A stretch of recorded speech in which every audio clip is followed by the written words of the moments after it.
السلام علیکم میرے پیارے اسلامی بھائیوں، آج ہم بات کرنے والے ہیں بت پرستی کرنے والوں سے سوال۔ تو میرے پیارے اسلامی بھائیوں، ہماری ویڈیو کی طرف بڑھنے سے پہلے ہمارے چینل میرے اسلام 45 کو سبسکرائب کر لیں۔ تو ویڈیو کو شروع کرتے ہیں۔ آپ صلی اللہ علیہ وآلہ وسلم نے فرمایا، اللہ تعالیٰ فرماتے ہیں جب قیامت کا دن ہوگا تو زمانہ جاہلیت کے کچھ لوگ اپنے بتوں کو اپنی پیٹھوں پر اٹھائے ہوئے حاضر ہوں گے۔ ان سے ان کا رب سوال کرے گا۔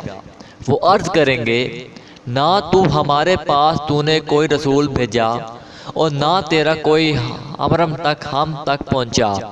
اگر تیرا رسول ہمارے پاس آتا تو ہم تیرے بہت ہی فرما بردار بندوں میں سے ہوتے۔ پھر اللہ تعالیٰ ارشاد فرمائیں گے، اچھا بتاؤ کہ اگر تمہیں میں حکم دوں کہ تم اس کی تکمیل کرو گے؟ وہ عرض کریں گے، ہاں۔ ارشاد ہوا، جہنم میں چلے جاؤ اور اس میں داخل ہو جاؤ۔ تو یہ جائیں گے، جب قریب ہوں گے تو دوزخ کا غصہ ان کی ہیبت ناک آوازیں سنیں گے تو یہ پھر اپنے رب کی طرف واپس آئیں گے اور کہیں گے، اے رب ہم کو اس سے بچائیں۔ اللہ تعالیٰ فرمائیں گے، تم نے نہیں کہا تھا کہ ہم جو حکم ملے گا تکمیل کریں گے؟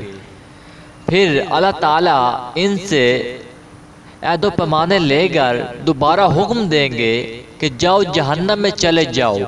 چنانچہ یہ لوگ پھر بڑھیں گے حتیٰ کہ جب اس کو دیکھ لیں گے تو متفرق ہو جائیں گے اور لوٹ کر عرض کریں گے، اے رب ہم اس سے جدا اور بھاگ کر متفرق ہوں گے، ہم جہنم میں جانے کی طاقت نہیں رکھتے۔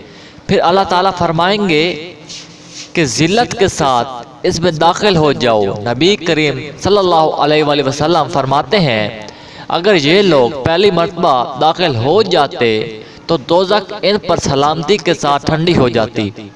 مطلب یہ ہے کہ غالباً یہ وہ لوگ ہوں گے جن کے پاس خداوند تعالیٰ کی توحید کا پیغام نہیں پہنچا ہوگا، مگر اللہ تعالیٰ کے علم میں یہ لوگ نافرمان ہوں گے۔ اس لیے قیامت میں ان کی نافرمانی کا اظہار کر دیا جائے گا اور پھر ان کو دوزخ میں داخل کر دیا جائے گا اور وہ ذلت کے ساتھ دوزخ میں رہیں گے۔ تو میرے پیارے اسلامی بھائیوں، یہ تھی ہماری آج چھوٹی کی سی ویڈیو۔ اگر آپ کو اچھی لگی ہے تو ہمیں نیچے کمنٹس کر کے ضرور بتائیں تاکہ ہم آپ کے لیے اسی طرح اچھی ویڈیو لایا کریں۔ اللہ حافظ دوستوں۔